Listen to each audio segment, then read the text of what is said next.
বিসমিল্লাহির রহমানির রহিম। প্রিয় দেশবাসী, আসসালামু আলাইকুম। দেশের গণতান্ত্রিকামী জনগণকে বাংলাদেশ জাতীয়তাবাদী দল বিএনপির ৪৬তম প্রতিষ্ঠা বার্ষিকীর শুভেচ্ছা। প্রতিষ্ঠার পর থেকে আজ পর্যন্ত রাষ্ট্র পরিচালনা কিংবা বিরোধী রাজনৈতিক দল হিসাবে দেশে গণতন্ত্র এবং মানুষের অধিকার প্রতিষ্ঠার প্রতিটি আন্দোলন সংগ্রামে বিএনপি দেশ এবং জনগণের স্বার্থ সমুন্নত রেখেছে। এ কারণেই শত প্রতিকূল পরিস্থিতি পেরিয়েও দেশের গণতান্ত্রিকামী জনগণের কাছে স্বাধীনতার ঘোষকের দল বিএনপি সবচেয়ে জনপ্রিয় এবং বিশ্বস্ত রাজনৈতিক প্রতিষ্ঠান। যাদের নেতৃত্বে, যাদের আত্মত্যাগে, যাদের শ্রম ঘাম মেধায় বিএনপি আজ সারা দেশে জনগণের কাছে বিশ্বস্ত প্রতিষ্ঠানে পরিণত হয়েছে, দলের প্রতিষ্ঠা বার্ষিকীর এই শুভ লগ্নে তাদের সবার অবদানকে আমি শ্রদ্ধার সঙ্গে স্মরণ করছি। প্রিয় দেশবাসী, দেশ বর্তমানে ইতিহাসের এক সন্ধিক্ষণে এসে দাঁড়িয়েছে। ছাত্র জনতার আকাঙ্ক্ষার বৈষম্যহীন বাংলাদেশ গড়ার কঠিন এক চ্যালেঞ্জের মুখে অন্তর্বর্তীকালীন সরকার।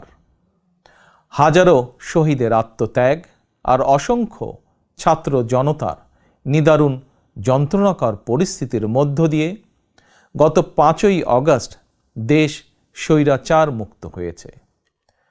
তবে গণ অভ্যুত্থানের সাফল্য এবং সম্ভাবনা নস্যাৎ করে দিতে স্বৈরাচারের দোসররা এখনও ষড়যন্ত্র অব্যাহত রেখেছে।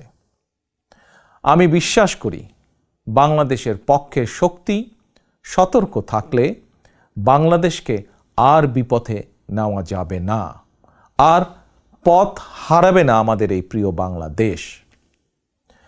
প্রিয় দেশবাসী, ষড়যন্ত্র কিংবা অপপ্রচার চালিয়ে গত ১৫ বছরের অনাচার অবিচার জনগণকে আর ভুলিয়ে দেওয়া যাবে না। রাষ্ট্রীয় স্থাপনা গণভবন ছিল দেশের রাষ্ট্র ও রাজনীতির ঐতিহ্যবাহী স্মারক। গণভবন বর্তমানে স্বৈরাচার হাসিনার দুর্নীতি, দুঃশাসন, অনাচার, অপকর্মের প্রতীক। ইতিমধ্যেই বিভিন্ন মহল থেকে এই গণভবনকে গুম, খুন, অপহরণ এবং গণহত্যার মিউজিয়াম হিসাবে প্রতিষ্ঠার দাবি উঠেছে। ২০০৯ সালের পিলখানায় সেনা হত্যা থেকে শুরু করে ২০১৩ সালের শাপলা চত্বর হত্যাকাণ্ড, ২০১২, ২০১৪, ২০১৫, ২০১৮, ২০২২ এবং ২০২৩ সালে গণতন্ত্র পুনরুদ্ধার আন্দোলনের সময় গুম ও বিচার বহির্ভূত হত্যাকাণ্ড, ২০১৮ সালের কোটা বিরোধী আন্দোলন এবং নিরাপদ সড়ক আন্দোলনে, ২০২৪ সালে গণ অভ্যুত্থানে শহীদ এবং গুম হওয়া মানুষদের স্মৃতিগুলো এই মিউজিয়ামে সংরক্ষিত থাকবে। অবৈধ ক্ষমতায় থাকার জন্য বাংলাদেশে আর কোনো শাসক যাতে স্বৈরাচারী হাসিনার মতন বর্বরোচিত পথ অনুসরণ না করে, ভবিষ্যৎ প্রজন্মের কাছে এই মিউজিয়ামেই সেই বার্তাই বহন করবে।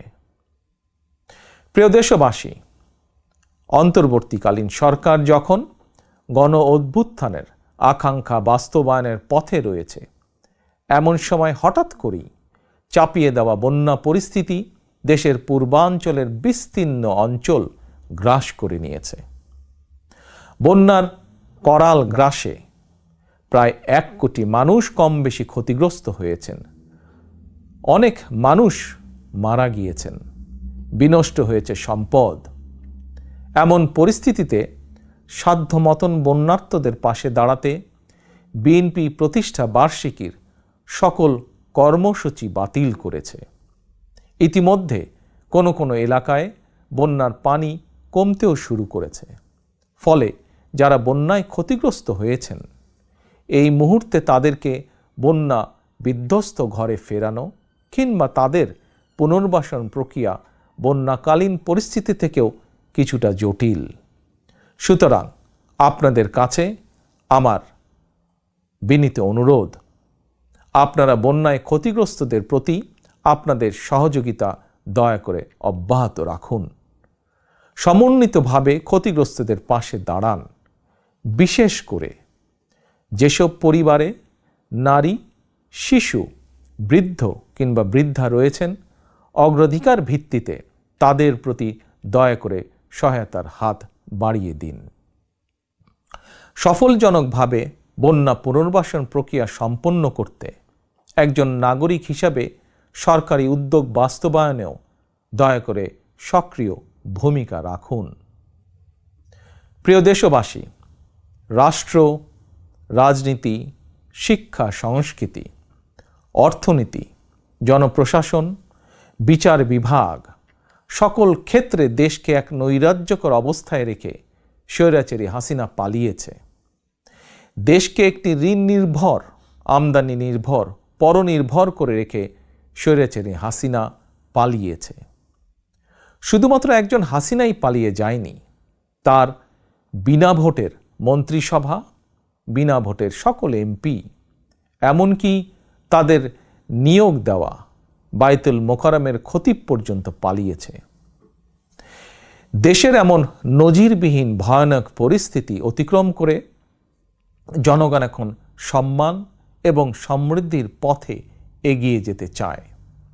তাই দেশকে জনতার কাঙ্ক্ষিত বাংলাদেশে রূপান্তর করতে রাষ্ট্র সংস্কার কার্যক্রমের কোনোই বিকল্প নেই। তবে রাষ্ট্র সংস্কার একটি চলমান, দীর্ঘমেয়াদী এবং ধারাবাহিক প্রক্রিয়া।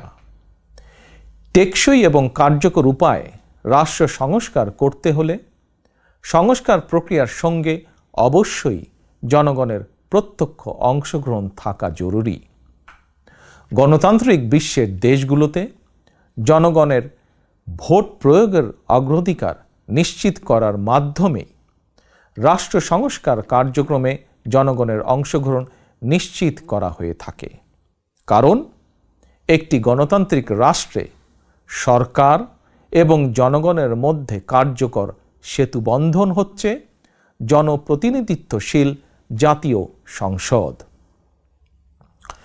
প্রিয় দেশবাসী, জনগণের লুণ্ঠিত ভোটের অধিকারকে পুনঃপ্রতিষ্ঠিত করে একটি জনপ্রতিনিধিত্বশীল সরকার প্রতিষ্ঠার লক্ষ্যে রাষ্ট্র সংস্কারে প্রথম পদক্ষেপ হিসাবে অগ্রাধিকার ভিত্তিতে নির্বাচন কমিশন, আইন শৃঙ্খলা বাহিনী, জনপ্রশাসন, দুদক সহ সাংবিধানিক প্রতিষ্ঠানগুলো সংস্কার কিংবা পুনর্গঠন জরুরি।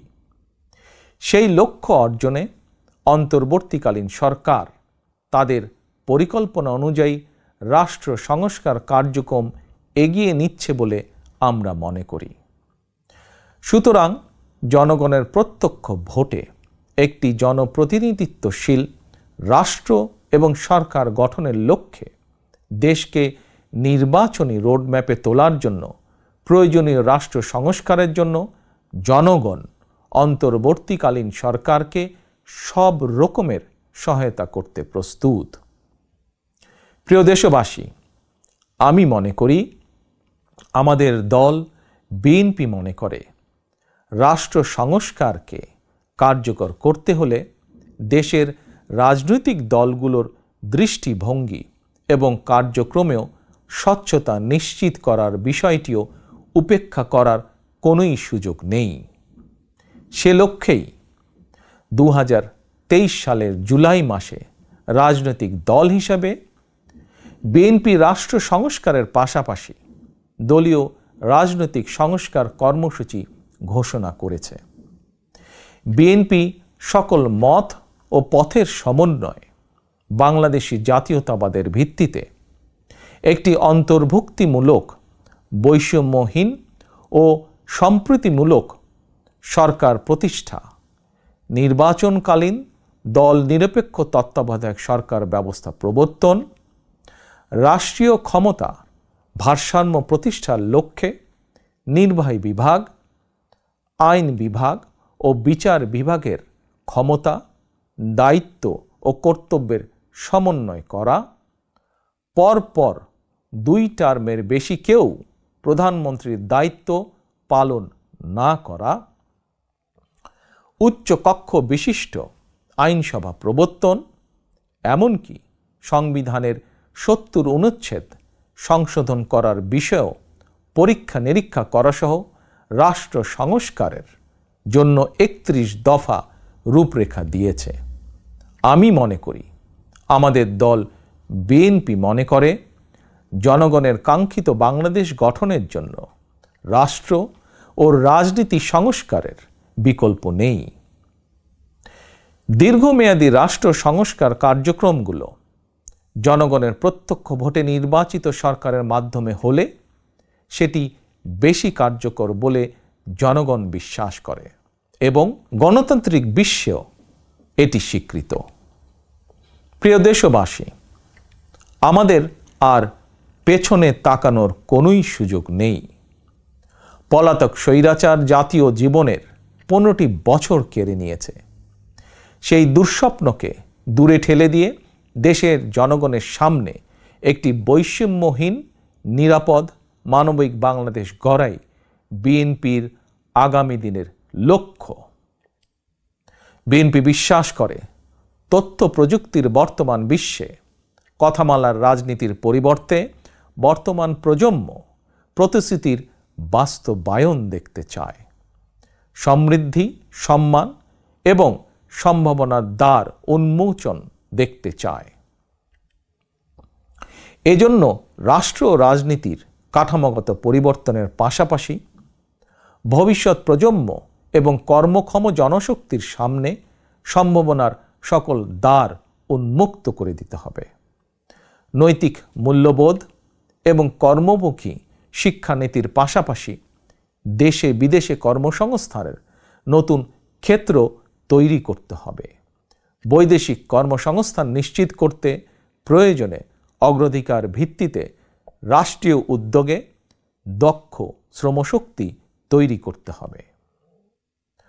গণতন্ত্রকামী প্রিয় ভাই ও বোনেরা, এবার আমি সারা দেশে আমার দলের নেতাকর্মীদের উদ্দেশ্যে 2টি কথা বলতে চাই। আপনারাই বিএনপির প্রাণ।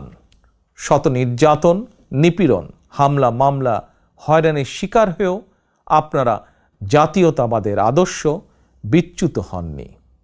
আমি জানি, অতীতে বছরের পর বছর ধরে আপনাদের অনেকেই মাফিয়া সরকার এবং তাদের দোসরদের দ্বারা নির্যাতন, নিপীড়নের শিকার হয়েছেন। তবে বর্তমান পরিবর্তিত পরিস্থিতিতে আপনাদের প্রতি আমার একান্ত অনুরোধ, অতীতে নির্যাতনের শিকার হওয়ার কারণে আপনারা কেউ দয়া করে প্রতিশোধ পরায়ণ হবেন না। কেউ দয়া করে নিজের হাতে আইন তুলে নেবেন না। বরং অন্যায় অবিচারের শিকার হলে আইনগত পদক্ষেপ নিন। তবে খেয়াল রাখবেন, কেউ যেন হয়রানিমূলক মামলা হামলার শিকার না হন। আপনাদের প্রতি আমার স্পষ্ট বার্তা, শক্তি কিংবা ভয় দেখিয়ে নয়, বরং ইনসাফ এবং উদারতা দিয়ে মানুষের মনকে জয় করুন, জনগণের ভালোবাসা অর্জন করুন। পরিশেষে বিএনপির 46তম প্রতিষ্ঠা বার্ষিকীর এই শুভ লগ্নে আমি বলতে চাই, স্বাধীনতার ঘোষকের প্রতিষ্ঠিত দল বিএনপিকে mother of democracy Begum Khaleda Zia দেশের 87,000 গ্রামের প্রতিটি ঘরে ঘরে পৌঁছে দিয়েছেন। সেই দলের পতাকা এখন আমার, আপনার, আমাদের হাতে। এই পতাকা এখন শুধু বিএনপির দলীয় পতাকাই নয়, বরং এই পতাকা এখন দেশ এবং জনগণের স্বাধীনতা ও অধিকার রক্ষার প্রতীকে পরিণত হয়েছে। সুতরাং যারা এই পতাকার মর্যাদা সমুন্নত রাখতে চান, তারা কোনো প্রকার অনৈতিক কিংবা অনধিকার চর্চায় লিপ্ত হবেন না। বাংলাদেশের জাতীয়তাবাদী শক্তির সকল স্তরের, সকল পর্যায়ের প্রতিটি নেতা, কর্মী, সমর্থক, শুভাকাঙ্ক্ষীকে মনে রাখতে হবে, জনগণ বিএনপিকে বিশ্বাস করে, বিএনপিও জনগণকে বিশ্বাস করে, কারণ জনগণই বিএনপির সকল রাজনৈতিক ক্ষমতার উৎস। আল্লাহ হাফেজ। বাংলাদেশ জিন্দাবাদ, বাংলাদেশ জাতীয়তাবাদী দল জিন্দাবাদ।